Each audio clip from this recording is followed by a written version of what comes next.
Méta de choc, méta de choc. Méta de choc. Et si on se demandait pourquoi on pense ce qu'on pense? Shocking 25. Que vaut la psychanalyse? Dans le premier volet de cette série de 6, nous avons remonté le temps jusqu'à l'Antiquité pour comprendre comment sont nées les notions d'inconscient et de psychologie. C'est au tournant du XXe siècle que Sigmund Freud fait son entrée dans l'histoire. Dans ce chapitre, Jacques Van Rielaar, professeur de psychologie, va nous raconter comment le fondateur de la psychanalyse a élaboré les différentes théories qui feront sa notoriété et même sa gloire internationale. Mais avant d'entrer dans le vif du sujet, j'en profite pour vous annoncer que nous participerons, lui et moi, à une table ronde ce mardi 11 octobre 2022 à 20h dans le bel auditorium de la Haute École Galilée à Bruxelles. Appuyez sur pause et réservez vite votre place en suivant le lien en description pour faire partie des 400 personnes qui pourront assister à cet événement exceptionnel. Mais revenons à notre podcast. Chapitre 2. Il était une fois Freud. Pour revenir à notre histoire de l'émergence de la psychologie, de cette nouvelle science, quand même, il y a un domaine qui a été très porteur, c'est la neurologie. Alors, au départ, évidemment, on peut se dire c'est quoi le lien entre la neurologie et la psychologie, mais la plupart des gens qui s'intéressaient à l'esprit humain à la fin du 19e, c'était beaucoup des gens qui s'intéressaient au cerveau.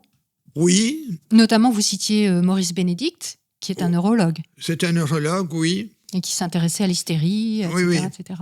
Freud aussi, d'ailleurs, était neurologue. Oui, il a fait des études de neurologie. C'est chez Charcot que, brusquement, il a fait sa conversion entre ce qu'on appelait en allemand les Somatiker, ceux qui croyaient que c'était dans le cerveau qu'on allait trouver l'explication de tous les troubles, et les Psychiker qui, eux, croyaient que les maladies, c'était surtout des problèmes de psychologie. Freud est passé de l'un à l'autre.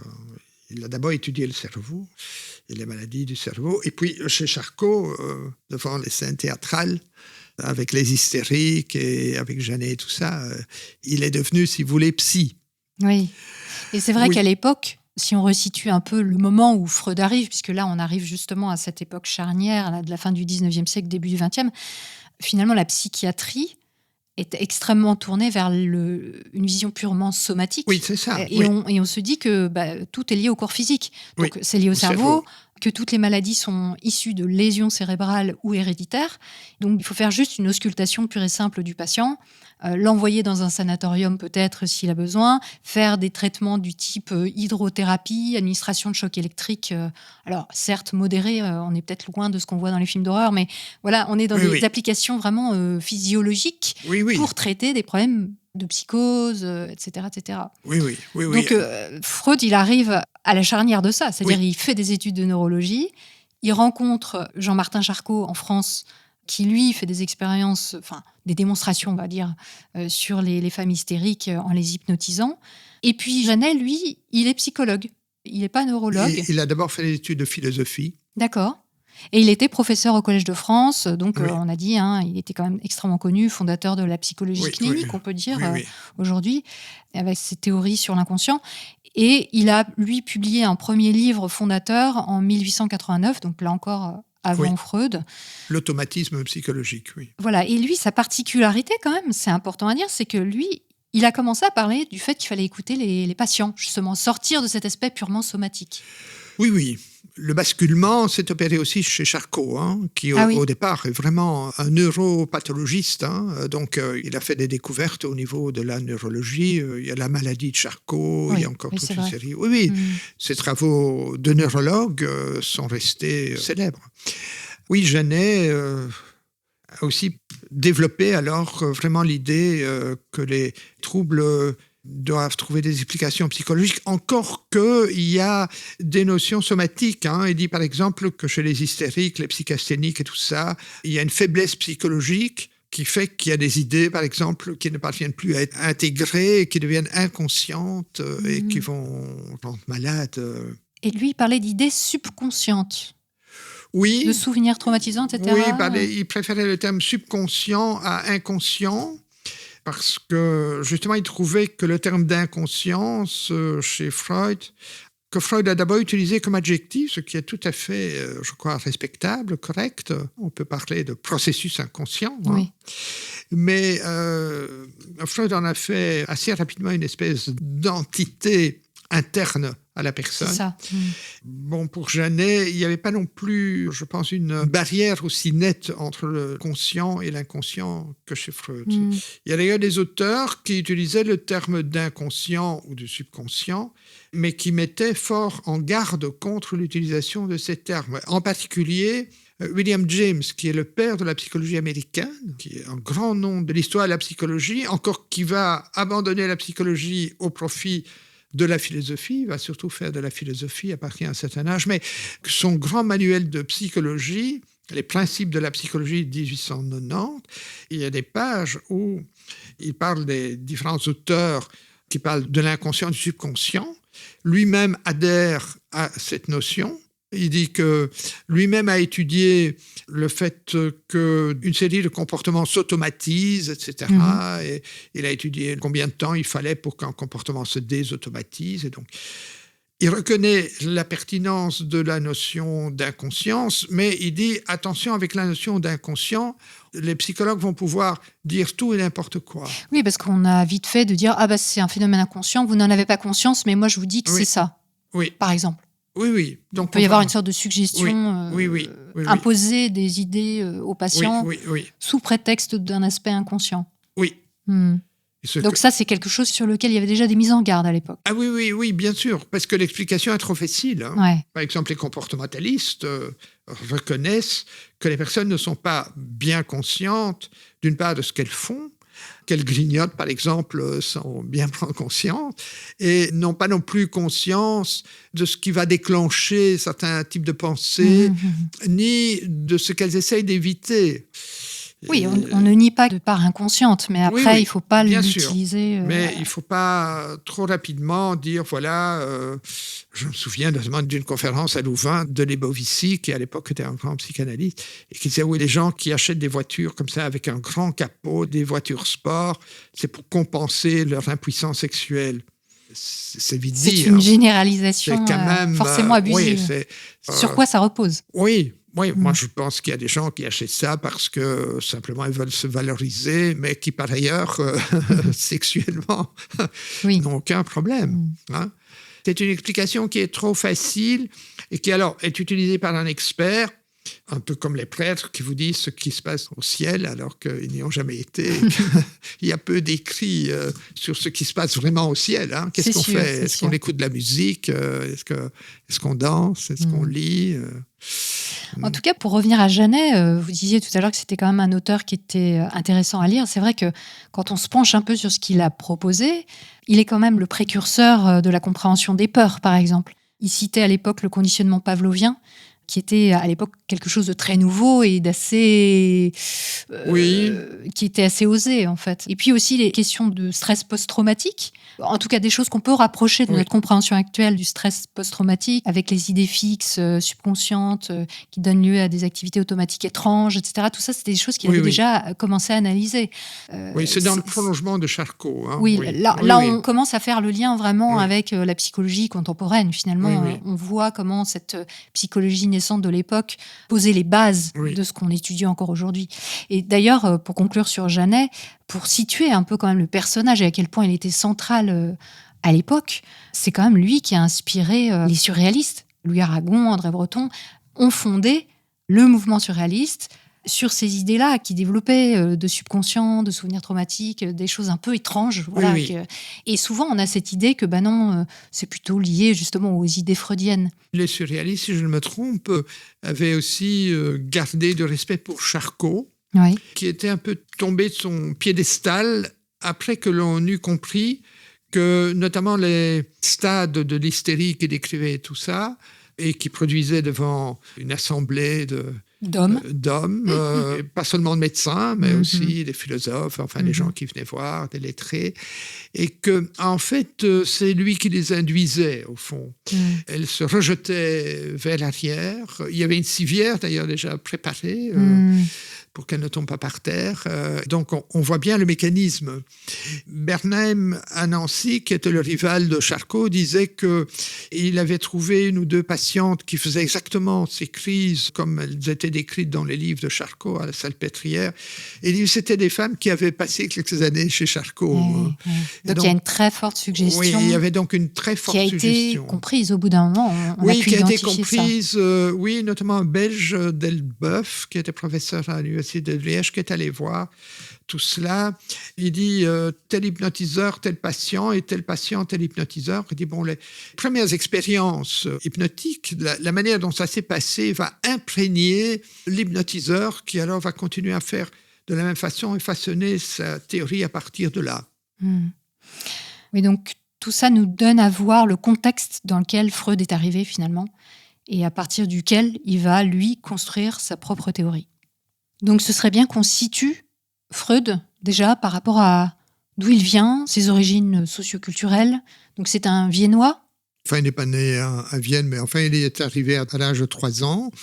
Il est peut-être intéressant de savoir qu'il est né quand même dans une famille assez pauvre et que le début de sa vie a été difficile. Même étudiant, il avait très peu de ressources financières. D'accord. Il a été aidé notamment par son mentor, Joseph Breuer, qui a été un peu son patron pendant tout un temps. C'est peut-être intéressant de noter parce que Freud va être très préoccupé d'argent durant toute sa carrière. Et évidemment, comme il va avoir 6 enfants, sa femme habitait à Vienne dans un bel immeuble. En plus, vivait avec lui sa belle-sœur. Il avait quand même du personnel. Il y avait 2 bonnes. Donc, il fallait gagner de l'argent. Il a pris comme modèle vraiment Charcot. Charcot était aussi d'origine très modeste, plus que son père était cordonnier ou quelque chose comme ça. Charcot avait fait une ascension sociale fulgurante parce qu'il était directeur, évidemment, à la Salpêtrière, mais il recevait aussi des patients en privé auxquels il demandait des prix extrêmement élevés. Et Freud a fait la même chose.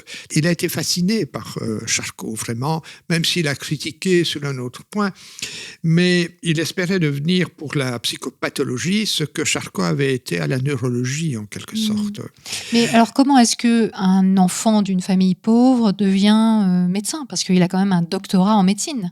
Oui, mais donc, il a... Comment il a financé ses études ? Comment ça s'est passé ? Oui, bon, la famille avait vraiment misé aussi sur Freud. Il y a un détail, c'est que quand il a commencé à étudier, sa sœur ne pouvait plus jouer au piano. Il fallait vraiment tout faire pour que Freud puisse étudier et réussir. Donc, il est très ambitieux. Il a travaillé après ses études de médecine au laboratoire de Brugge, un laboratoire d'anatomie. Et il pensait devenir chercheur, mais précisément parce qu'il n'avait pas d'argent suffisant. En fait, à l'époque, les universitaires étaient souvent des gens qui avaient les moyens de faire de la recherche ou de l'enseignement, mais qui n'étaient pas payés par l'institution. Et il a dû abandonner la carrière de chercheur parce qu'il n'avait plus suffisamment d'argent. D'accord. Il est typique aussi qu'il a eu de très longues fiançailles, 4-5 ans, parce qu'il n'avait pas les moyens de se marier. On voit dans les lettres à sa fiancée, qui sont maintenant publiées, au moins en partie, à quel point ce problème d'argent est important. Et il a été aidé par différentes personnes aussi, Fleischl, Breuer et tout ça, financièrement. Donc, il croyait en lui. Oui. Oui. Alors, il était un étudiant brillant, et donc c'est pour ça aussi qu'il a été aidé, parce qu'on trouvait que ça valait la peine. Et il s'est orienté quand même vers cet aspect somatique, justement, puisqu'il était docteur en médecine, et il a fait des études en neurologie. Donc, il s'est vraiment, au départ, orienté vers cet aspect en neuroanatomie, physiologique. Oui. Oui, et donc il a même un peu travaillé à l'hôpital de Vienne, il a reçu aussi des enfants, il s'intéressait à des problèmes neurologiques, aphasie, il a écrit un livre sur les aphasies, et tous ses premiers articles étaient des articles d'anatomie et de neurologie. Et c'est donc à Paris, en 1885, quand il est allé chez Charcot, qu'il y a eu cette révolution pour lui, c'est-à-dire le passage de l'étude du cerveau à l'étude de l'hystérie et à la psychothérapie. Et déjà à l'époque, il s'intéresse aux enfants. En tout cas, il a des expériences de pédiatrie et puis également à Paris, il va assister à des choses qui vont vraiment le choquer, le frapper, quoi. Effectivement, à l'hôpital de Vienne, il reçoit des enfants qui ont des troubles neurologiques. Et puis, quand il va à Paris chez Charcot, il va assister à des leçons d'anatomie, des leçons chez Brouardel qui fait des autopsies de cadavres, et notamment des cadavres d'enfants. Et il est très impressionné, il y a de quoi d'ailleurs, en voyant des enfants qui ont été tués, massacrés, violés. Donc ça va l'impressionner, et donc l'idée va naître chez lui ou se renforcer que voilà, il y a beaucoup d'enfants qui sont victimes de sévices sexuels. Hein. Et donc, au moment où il rencontre Charcot, tellement impressionné, il va lui-même vraiment pratiquer l'hypnose. Il va suivre un peu les traces de maintenant Charcot. il va aussi aller se perfectionner, si je puis dire, chez Bernheim à Nancy, qui pratiquait également l'hypnose. Parce qu'au fond, Charcot n'était pas tellement thérapeute, il était plutôt chercheur. Mais Bernheim, qui était un médecin praticien, aussi professeur à l'université de Nancy, lui pratiquait vraiment une hypnose thérapeutique. Mais ce que beaucoup de gens ignorent, c'est que Bernheim pratiquait une hypnose qu'il avait appris d'un certain Liébaud, qui était un médecin généraliste, et ça remontait finalement aux mesmériens. Et il pratiquait de l'hypnose très directive. Donc on mettait les gens sous hypnose et on leur faisait croire qu'ils n'avaient plus de symptômes. Et ils revenaient à un état d'éveil. On leur disait, voilà, c'est fini. Ce qu'on peut noter, c'est que un des tout premiers cas de guérison qu'on trouve chez Freud, c'est avec l'hypnose directive pratiquée sous sa femme. Ah oui. Donc qu'il a gardé secret. Les historiens ont la conviction que c'est sa femme, parce qu'il y a des tas de recoupements, etc. C'est le cas d'une femme qui ne parvient pas à allaiter ses enfants, auquel Freud applique une hypnose directive en disant qu'elle est capable de nourrir ses enfants. Il fait ça à plusieurs reprises, donc c'est vraiment de la suggestion en état d'hypnose. Et cette patiente, qui est probablement Madame Freud, après ça, est capable de nourrir. Et on n'a plus besoin de nourrice, ce qui a été le cas pour les 2 enfants précédents. Mais alors, comment il est passé, du coup, de l'hypnose à la psychanalyse ? Il dit très clairement que les effets de l'hypnose n'étaient pas durables et qui dépendaient étroitement de la relation avec le thérapeute. Ce qu'avait noté d'ailleurs Janet. Janet aussi avait constaté que les patients guérissaient avec l'hypnose pendant un temps. Et puis, au bout d'un certain temps, s'il ne voyait plus le thérapeute, il fallait qu'il le revoie et qu'il refasse des séances d'hypnose. Alors, lui-même écrit noir sur blanc qu'il n'était pas doué pour induire l'hypnose. Il arrivait souvent que les personnes chez lesquelles il induisait un état hypnotique ne le ressentaient pas du tout. Et donc, il a eu l'idée de laisser les patients parler, notamment une patiente qui a joué un rôle important, une baronne, qu'il écoutait presque jour et nuit. Il était entièrement à son service, Anna von Lieben. Elle lui racontait notamment des histoires de son enfance, etc. Elle demandait à Freud de ne pas l'interrompre. Et Freud a trouvé que c'était très intéressant parce que notamment, elle utilisait des métaphores et qu'il trouvait très instructifs. Il disait, voilà, il m'a dit telle chose, ça m'a vraiment fait mal au cœur. Et depuis lors, j'ai une douleur dans la poitrine. Donc, alors, il trouvait que c'était des convulsions hystériques et tout ça. Puis, bon, il avait déjà eu peut-être l'influence de Janet avec la parole automatique. Donc, il a cru que si la personne pouvait parler sans aucune retenue, elle allait finir par se trahir, par dire ce qui était important, sans même s'en rendre compte. Sans inhibition, en fait. Oui, ou même si la personne était gênée de parler, que lui, en tout cas, il parvenait à entendre à un autre niveau. Il a continué à utiliser le divan qu'il utilisait pour faire l'hypnose. Simplement, il s'est assis de manière à ce que le patient ne le voit pas pour que le patient puisse parler plus facilement, disait-il. Mais il ajoute aussi très sincèrement dans un de ses textes, parce que je ne supportais pas que les gens me regardent à longueur de journée. Ah, d'accord. Et effectivement, le dispositif divan-fauteuil, tel que Freud alors l'a institué, a l'avantage pour le thérapeute, c'est qu'il n'est pas vu par le patient. Et éventuellement, il peut rêvasser, il peut penser à autre chose. Il peut même écrire. Mon patron me disait, un jour que je lui parlais d'un patient obsessionnel qui racontait toujours la même chose, il dit, vous savez, moi je fais mon courrier quand j'ai un obsessionnel, vous savez, ces gens. Votre patron, c'est-à-dire le professeur ? Oui. avec lequel vous avez travaillé au tout début quand vous étiez psychanalyste. Et on voit d'ailleurs dans une lettre que Freud adresse à Wilhelm Fliess, qui a été son grand ami pendant plusieurs années, il lui écrit à un moment donné, voilà, je termine ma lettre parce qu'il est bientôt temps de réveiller ma patiente.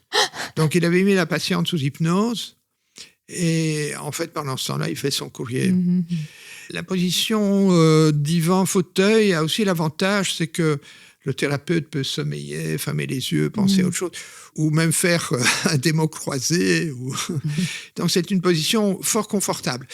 Que les premiers collaborateurs de Freud, je n'aime pas dire disciples, parce que Adler, Jung étaient des gens qui avaient déjà publié des choses, ce n'étaient pas des simples élèves de Freud, mais ces premiers compagnons de route ont refusé le divan. Ils faisaient du face-à-face. D'accord. Ok, donc déjà, dès le début, finalement, il y avait des gens qui faisaient de la psychanalyse sans divan. Oui, les psychanalystes qui font ce qu'on appelle de la psychothérapie d'orientation ou d'inspiration psychanalytique font du face-à-face en général.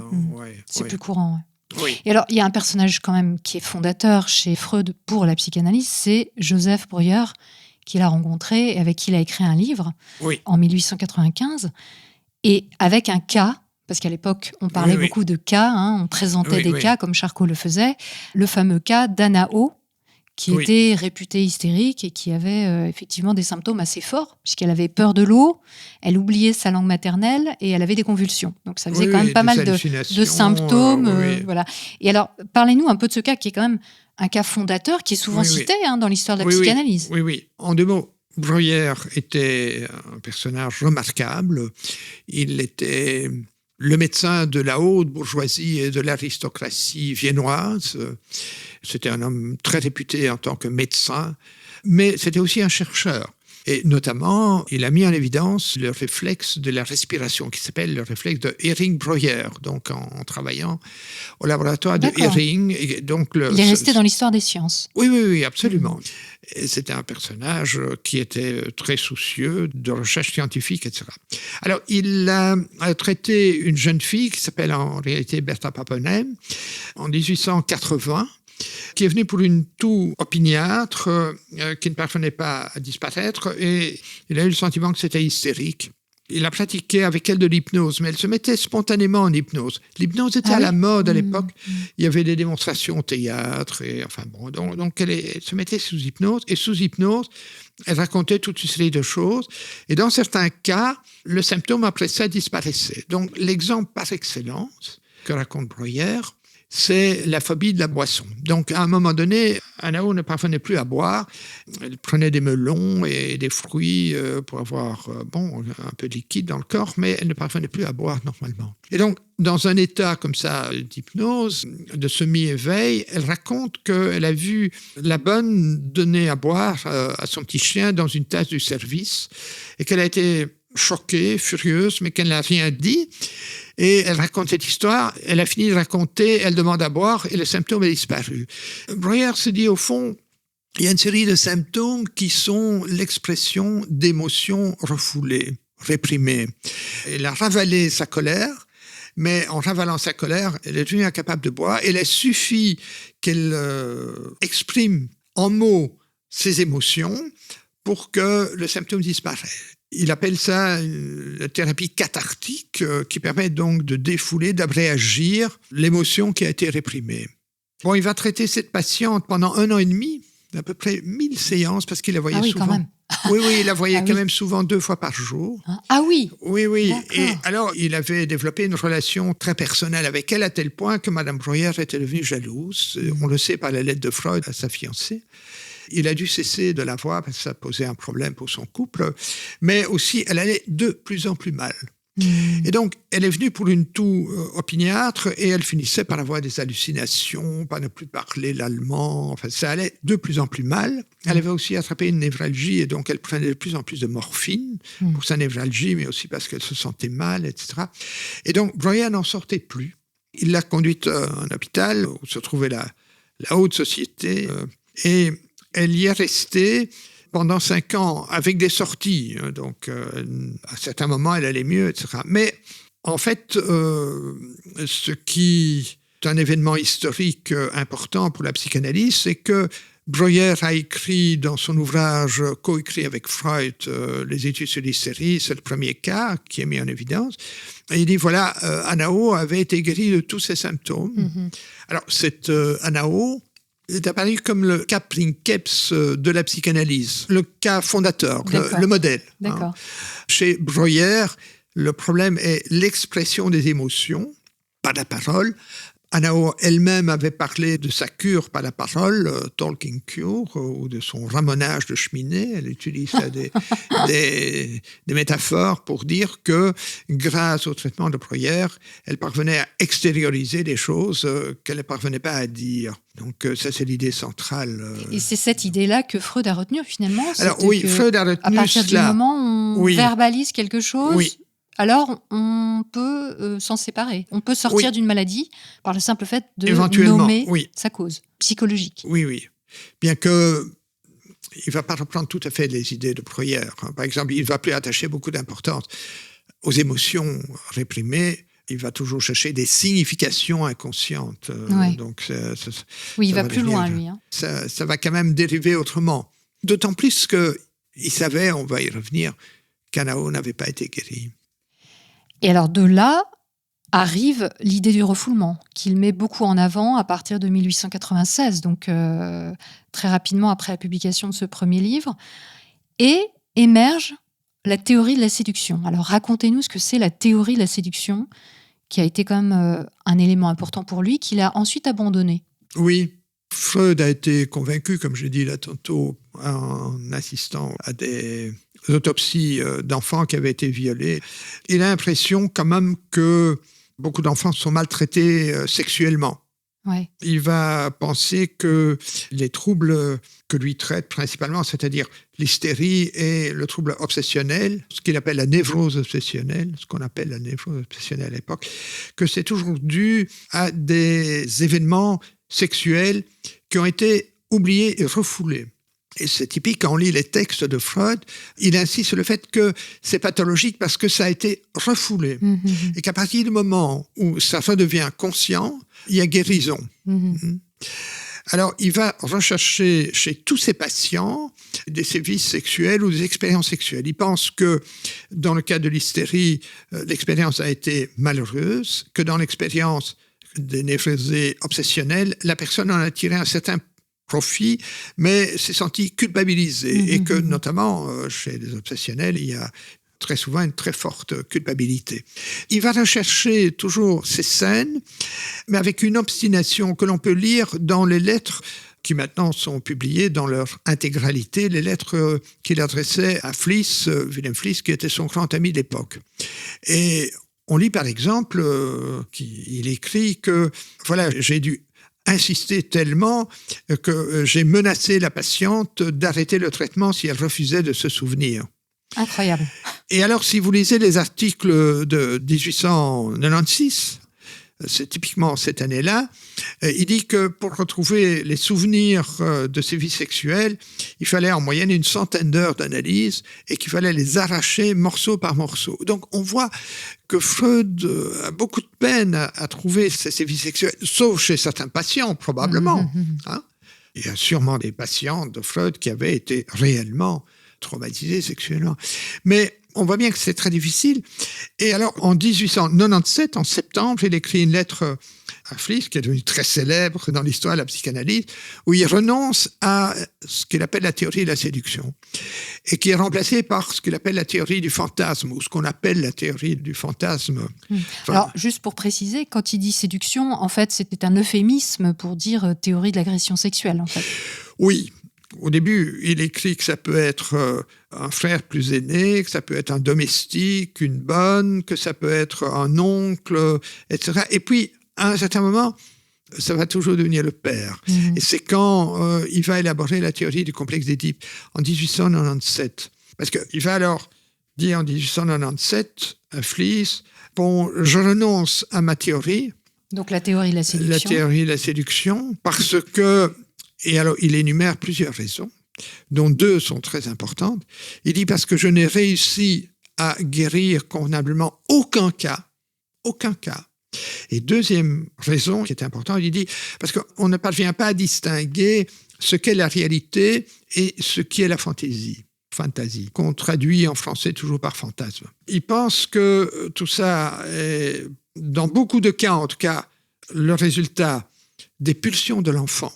L'attention, là, chez Freud, bascule en quelques semaines ou en quelques mois d'une causalité externe. Les personnes sont névrosées parce qu'elles ont subi de l'extérieur une séduction. Une agression.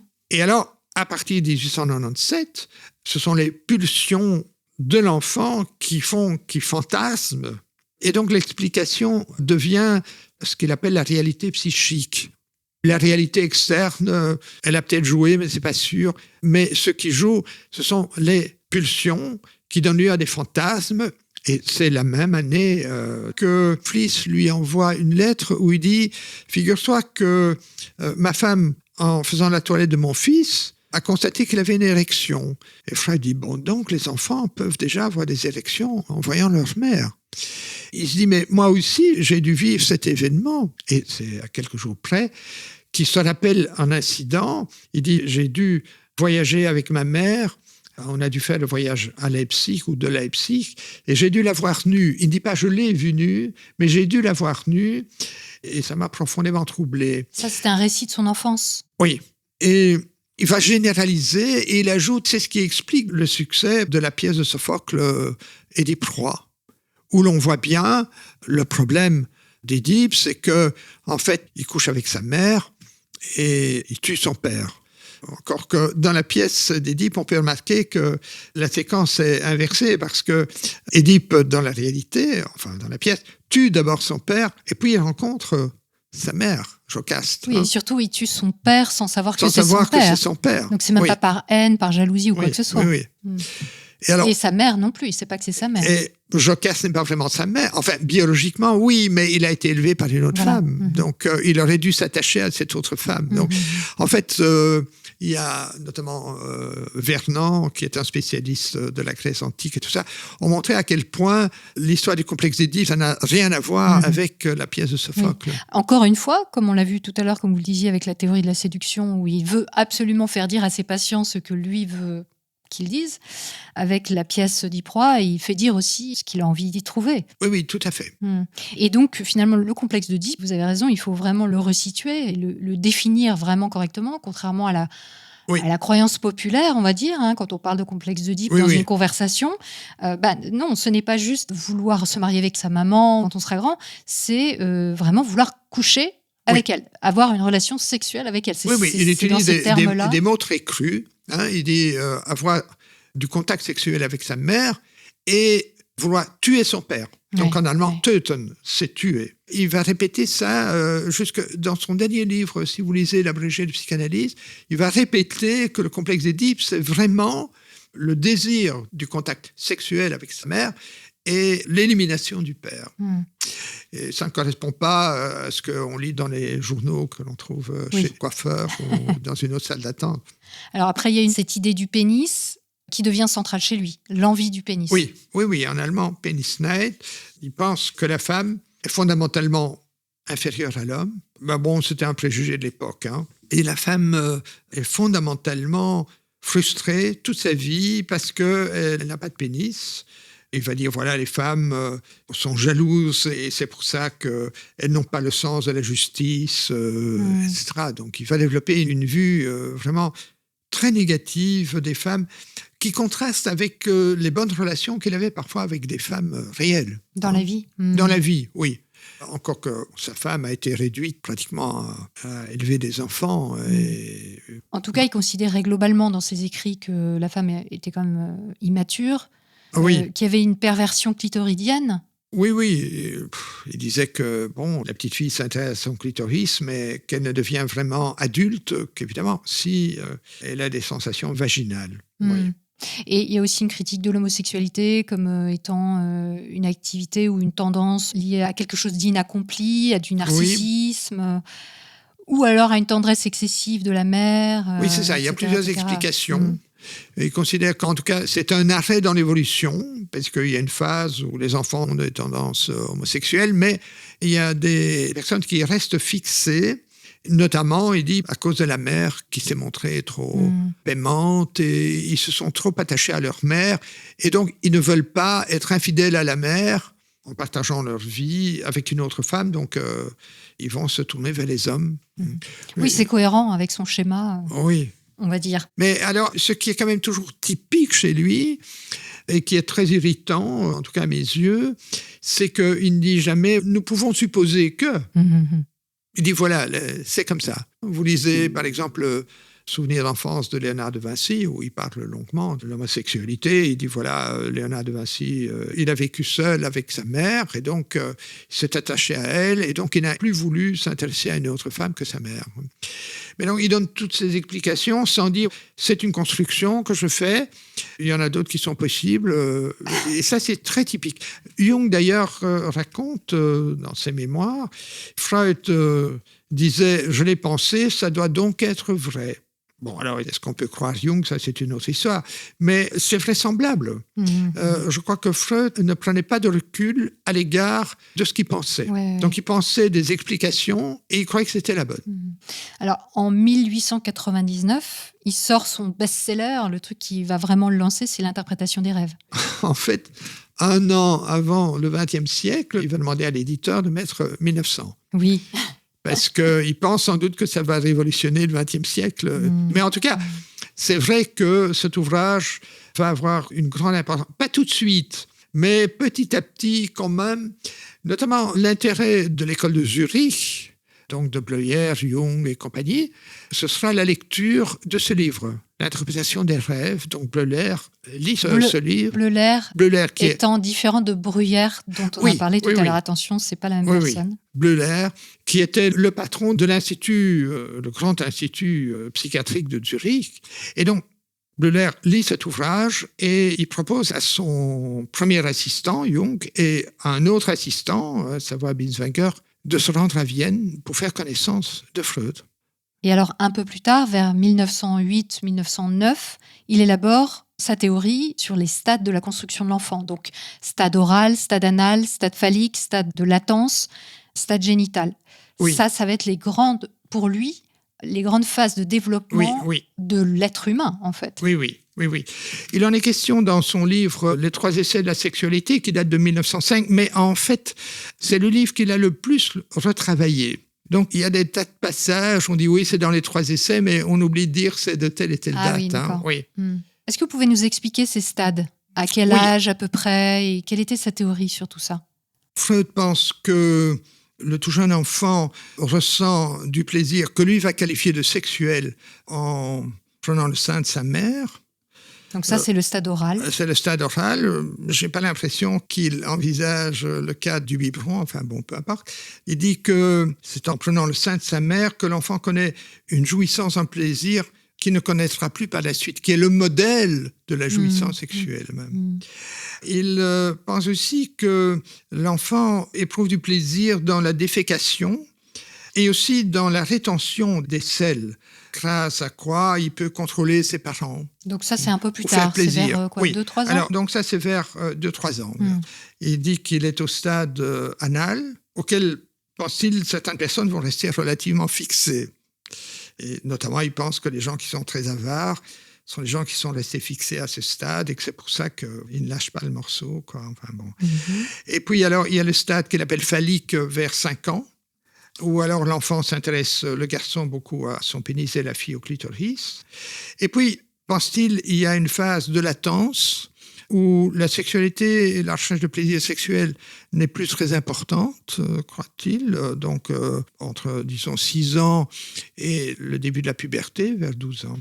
Ce qui a été très contesté, notamment par Jung, tout de suite. Jung dit non, moi, ça ne correspond pas du tout. Moi, je vois des enfants de cet âge qui sont au contraire très curieux. Commencent à être intéressés par la sexualité. Et puis, il y a la puberté, où évidemment, la sexualité va reprendre beaucoup d'importance. Il parle de stade génital, ça c'est lorsque les choses se passent bien selon son schéma, c'est-à-dire le plaisir vaginal, le plaisir clitoïdien pour la fille est abandonné. Et donc ça, alors, ça devient le stade adulte. Et donc, il faut qu'un individu passe de manière efficace, on va dire, en tout cas, qu'il résolve chaque étapes qui passe pour à travers progresser. Les étapes, oui. Et de ce fait, il n'aura pas de trouble mental. Alors, la fixation peut être plus ou moins anodine et créer des traits de caractère, ou elle peut être plus grave et alors créer des troubles mentaux. D'accord. Donc, par exemple, les personnes qui sont restées au stade oral, mais pas de manière pathologique, vont par exemple aimer boire, aimer fumer, aimer embrasser, vont retirer beaucoup de plaisir de l'activité buccale. Et donc, les personnes qui sont restées plus ou moins fixées au stade anal vont avoir, d'après Freud, 3 caractéristiques, c'est-à-dire ils vont être économes ou avares, ils vont être très soucieux de propreté et d'ordre. C'est ce qu'on appelle le caractère obsessionnel, donc des gens qui sont à la fois très ordonnés, qui sont économes ou avares, très contrôlés, etc. Mais justement, alors vous dites que ça se retrouve aujourd'hui dans les connaissances qu'on peut avoir aujourd'hui, mais est-ce qu'on détermine que c'est en lien avec un stade anal ? Alors justement, il y a pas mal de recherches qui ont été faites à partir des années 30-40, surtout aux États-Unis, notamment par des psychanalystes qui ont alors été soucieux de faire de la vérification. Et là, on ne trouve rien. Pour le stade phallique, Freud pense que les hystériques, par exemple, sont des gens qui sont fixés au stade phallique, que la sexualité est quelque chose de capital, bien que refoulé. Ouais. Une autre notion importante, donc, c'est le transfert, sur lequel il s'est beaucoup penché. Et pour lui, un bon transfert, c'est le fait que le patient voit en l'analyste ses parents. Freud écrit dans un célèbre texte sur l'histoire de la psychanalyse, qu'il écrit en 1914 après les disputes avec Adler et Jung. Il dit, s'il y a bien 2 notions qui caractérisent ma théorie, c'est la notion de résistance et la notion de transfert. Et ce qu'il entend par transfert à ce moment-là, c'est le fait que le patient adopte à l'égard du psychanalyste les attitudes et éprouve les sentiments qu'il éprouvait pour son père ou sa mère, ou pour les deux. Alors, bon, il y a quelque chose qu'on peut accepter. C'est vrai que, comme je l'ai dit là tantôt, on peut éprouver des sentiments pour quelqu'un qui sont liés à des relations anciennes. C'est contestable. Oui, bien sûr. Et on peut adopter une série d'attitudes, par exemple à l'égard de l'autorité, qui dérivent de l'attitude que l'on avait enfant à l'égard du père. Après, ce qui est sûr, c'est qu'avoir une compréhension, ou en tout cas une prise en compte d'un transfert, ça permet d'avoir du recul en tant que thérapeute vis-à-vis de son patient et de bien comprendre que s'il y a un grand attachement du patient vers le thérapeute, c'est pas forcément la vraie vie, que c'est effectivement à prendre avec du recul. Oui, d'ailleurs, il y a une anecdote. Freud dit que l'idée du transfert, il écrit ça dans les études sur l'hystérie en 1895, il dit en fait l'idée du transfert, elle m'est venue dans l'épisode où à la sortie de l'hypnose, une patiente m'a sauté au cou et a voulu m'embrasser. Et alors il dit, mais je lui ai bien expliqué que c'était une mésalliance, une erreur de connexion, qu'en fait, c'est pas moi dont elle était amoureuse, mais d'un autre homme. Soit dit en parenthèse, à ma connaissance, la seule fois où Freud a été modeste et n'a pas dit, voilà, c'est normal qu'on tombe amoureux de moi. Mais cette théorie, bon, elle est à nuancer parce que je crois qu'il y a beaucoup d'autres choses qui jouent dans une relation avec le patient. Mais c'est une notion qui va être très pratique parce que quand la thérapie ne marche pas, alors Freud dit, voilà, c'est un transfert négatif. C'est pas parce que moi je suis mauvais thérapeute, c'est parce que la personne projette sur moi les sentiments qu'elle avait à l'égard de son père, qu'il détestait, il n'a toujours pas résolu son Édipe, etc.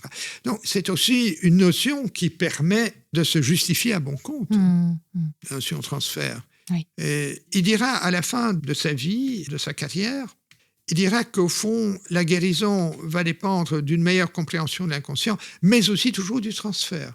Et il dit, si la relation devenait négative, les résultats thérapeutiques étaient balayés comme une herbe des champs. Oui, il dit, la guérison, ça ne dépend pas seulement du décodage de l'inconscient, ça dépend aussi de la relation.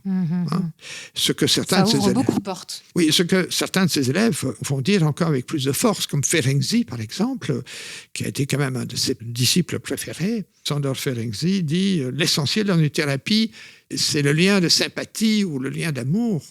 Et l'amour que le patient porte à son thérapeute. » avec tous les problèmes que ça peut poser quand on, oui, parce quand on part qu'il sur ce genre de choses. Il y a facilement, évidemment, des dérapages.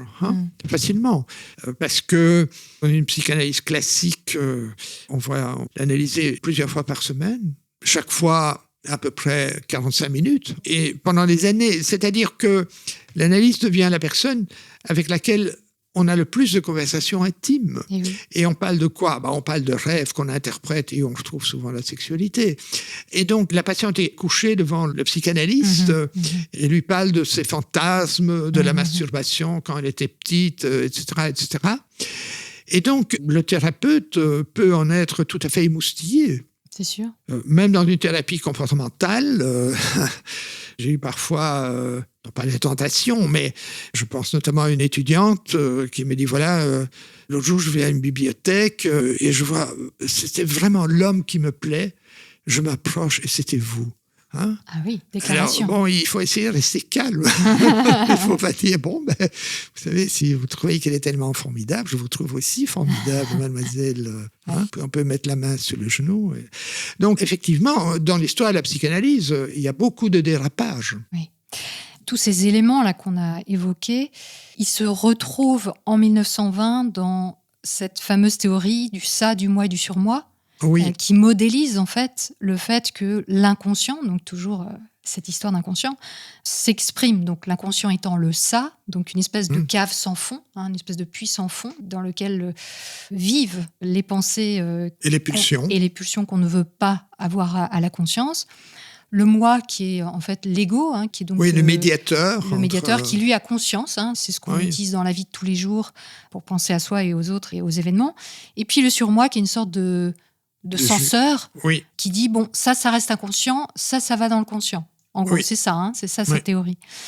Donc, quand vous parliez tout à l'heure de cette autre entité que Freud nomme, c'est le ça, cet inconscient-là qui est en nous. Il y a des formules contradictoires. Alors, on peut justifier en disant que Freud cherchait le modèle et que dans toute discipline naissante, il y a des contradictions. Mais il a des formules diverses. Il dit aussi que le moi, une partie inconsciente, le surmoi aussi. Tout ça est un peu confus. Donc, si on a le malin plaisir de rassembler une série de passages, de les mettre l'un à côté de l'autre, on voit qu'il y a des contradictions et que Freud ne résout pas ou il a une nouvelle formule, etc. L'idée d'une tripartition de la personnalité est une vieille idée qu'on retrouve donc déjà dans l'Antiquité, en particulier aussi à l'époque de Freud, chez les romantiques. On distingue le corps, l'âme, l'esprit. Au fond, le surmoi, c'est tout simplement la conscience morale. Alors Freud va dire, voilà, le problème de la gestion de soi ou du contrôle de soi, c'est le problème de la force du surmoi sur le ça. Donc le censeur sur l'inconscient. Qui doit maintenir les pulsions, ou qui doit trouver des solutions pour que les pulsions puissent se sublimer de manière sociale, etc., etc. En fait, le problème, je crois, de la gestion de soi dans toute une série de cas, c'est une question du choix entre des conséquences à court terme et à long terme. Je crois que ça, c'est une formule qui est beaucoup plus éclairante. C'est que dans les problèmes de contrôle de soi, par exemple, l'étudiant, alors il doit très souvent choisir entre étudier maintenant ou alors sortir avec des copains, aller jouer aux cartes et boire. Mais ce qui joue surtout, c'est les conséquences. S'il sort, il a des conséquences agréables immédiates. Il y a des conséquences désagréables éventuellement par la suite. Et donc, s'il reste étudié, c'est pas tellement agréable sur le moment même. Mais les conséquences à moyen, à long terme sont peut-être la réussite. Et ce schéma, il joue pour tout. La personne qui boit trop d'alcool, elle va avoir du plaisir ou elle va se soulager parce que l'alcoolique, comme vous le savez, il souffre aussi d'un manque d'alcool à partir d'un certain moment. Les assuétudes, c'est un problème de manque bien plus souvent au bout d'un certain temps que de plaisir. Et donc, s'il boit sur le moment même, il a du plaisir et il est soulagé de cette souffrance de ne pas pouvoir boire, mais à moyen et à long terme, il est en train de se détruire. Ou bien alors, il essaye de faire une cure de désintoxication, de ne pas boire. Alors, c'est pénible sur le moment même, il a des conséquences à court terme difficiles, pénibles, mais à plus long terme, il va préserver sa santé mentale et physique. Dire que celui qui boit, c'est parce qu'il n'a pas suffisamment de surmoi, c'est un peu court. Je pense que finalement, ce petit schéma qu'on répète dans tous les manuels de psycho, il ne sert pas à grand-chose, à mon avis. Encore aujourd'hui ? Mais est-ce qu'on peut en déduire que Freud voyait l'inconscient comme quelque chose de mal ? C'est-à-dire, est-ce que c'est vraiment toujours quelque chose contre lequel il faut lutter, cet autre en nous ? Est-ce que finalement, pour Freud, l'homme est fondamentalement mauvais ? Pour lui, dans l'inconscient, il y a des souvenirs, des pulsions qui posent problème. Est-ce qu'il faut dire qu'elles soient mauvaises ? En tout cas, elles posent problème dans la société où nous vivons. Oui. Parce que pour lui, les deux pulsion dont il va surtout parler dans le célèbre ouvrage Malaise dans la civilisation, c'est la pulsion sexuelle et la pulsion d'agression. C'est ça qui pose problème. Alors, il n'a pas du tout, comme Jung, par exemple, la notion qu'il y a en nous une espèce d'inconscient qui peut être créatif, qui est la source de poésie, d'invention, etc., etc. Non, ce que lui envisage fondamentalement, c'est des pulsions, et aussi des souvenirs qui alors nous jouent des mauvais tours. Oui, donc tout ça, il faut le contrôler finalement. Oui, et Freud, soit dit au passage, n'est pas du tout un épicurien qui nous invite au plaisir débridé. Non, pas du tout. Et d'ailleurs, dans sa vie personnelle, il était plutôt ascétique. Alors, bon, il y a le problème avec la belle-sœur Mina. Il a peut-être mené une double vie, encore que c'est assez banal peut-être. Mais sinon, il avait une vie plutôt... calme, ascétique. Il travaillait énormément. Il a écrit des milliers, des dizaines de milliers de lettres. Il voyait quand même des patients, il faisait beaucoup d'analyses, surtout des analyses didactiques à partir d'un certain moment. Et il écrivait aussi des articles, il lisait, il était préoccupé de son mouvement, parce qu'il voulait à tout prix... Il était très ambitieux. Oui, il est très, très ambitieux. Très, très ambitieux. Et à la même date de cette tripartition, ça, moi et sur moi, il a aussi beaucoup parlé de la pulsion de mort. Oui. Et ça, c'est quelque chose que vous connaissez bien, c'est un sujet que vous connaissez bien, puisque c'est celui qui a été étudié pour votre thèse sur l'agressivité en psychanalyse. En 1920, il propose un nouveau concept. Il va remplacer la dualité de la pulsion d'autoconservation et de la pulsion sexuelle par un autre binôme, tout en gardant le premier, et c'est l'opposition entre pulsion de vie et pulsion de mort. Ce qu'il entend d'abord par pulsion de mort, il entend plusieurs choses. Il considère que ce concept recouvre plusieurs phénomènes, et notamment la répétition d'expériences malheureuses.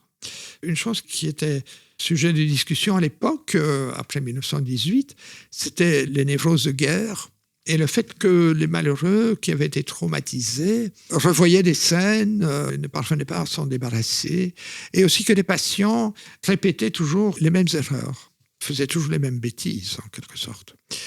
Donc, la pulsion de mort, dit Freud, c'est ce qui explique la compulsion de répétition.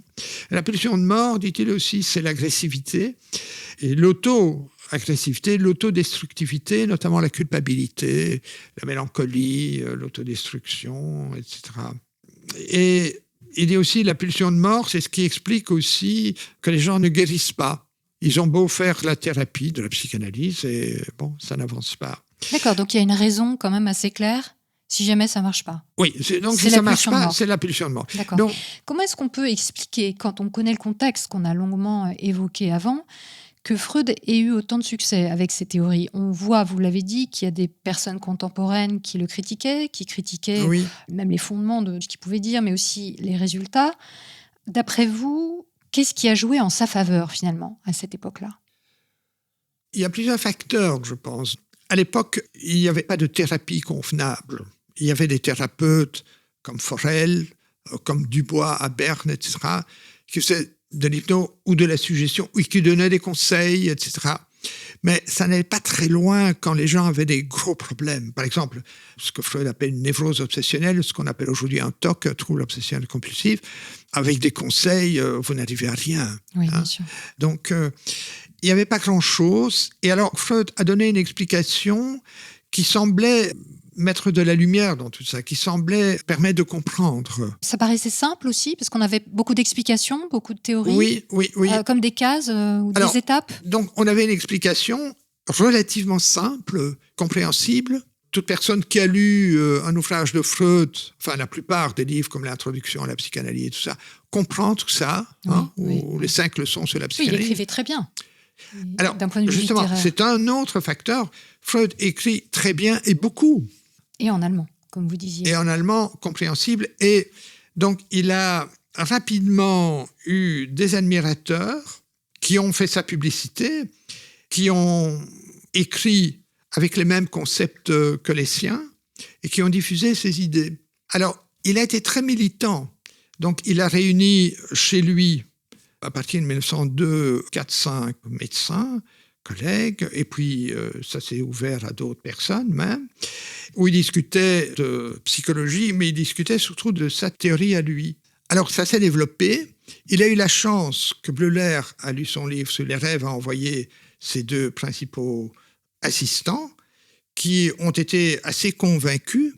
Ça a été une histoire d'amour entre Freud et Jung, on peut y revenir.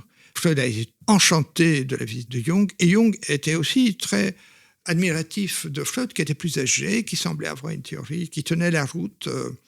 Donc il y a une sorte d'internationalisation à partir de là, puisque donc Jung venant de ça Suisse... va s'internationaliser, et Freud va vraiment veiller à ce que ça se développe. Il a été invité aux États-Unis, il est allé avec 2 de ses compagnons, Jung et Ferenczi.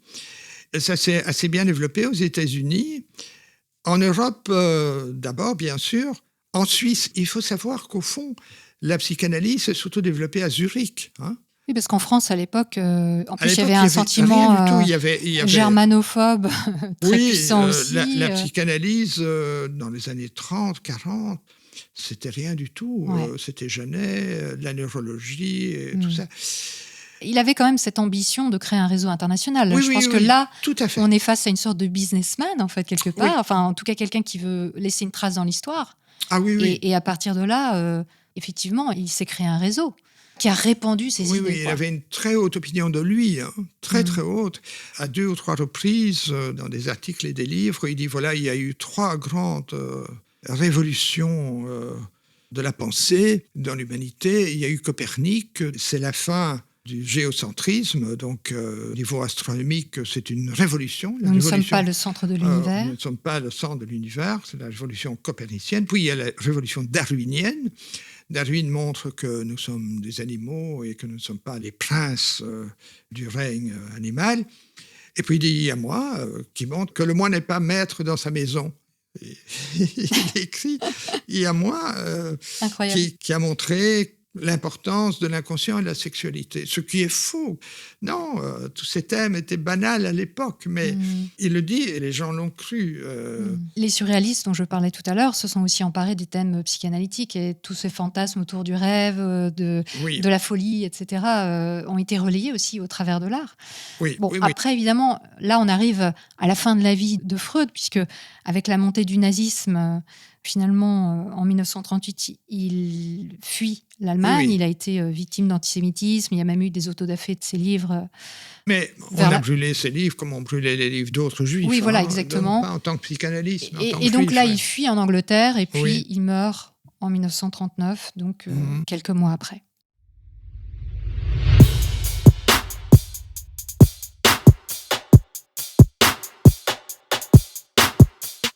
Que va-t-il se passer dans le 3e volet ? Si vous assistez à la table ronde de mardi à Bruxelles, vous en aurez un bon aperçu, puisque je vais vous y faire écouter en avant-première un extrait du chapitre 3. Oui, je sais, c'est fou. Pour réserver votre place, suivez le lien vers la billetterie en description. Comme pour toutes les émissions de Méta de Choc, vous pouvez retrouver les ressources mises à votre disposition sur la page dédiée à cette série sur le site metadechoc.fr. Un grand merci à celles et ceux qui soutiennent inlassablement ce podcast humble et superbe qui fait frétiller vos neurones chaque semaine. Si vous aussi vous souhaitez faire un don ponctuel ou mensuel, le lien vers les plateformes participatives se trouve en description. Vendredi prochain, nous passerons les théories de Freud à l'épreuve de la science.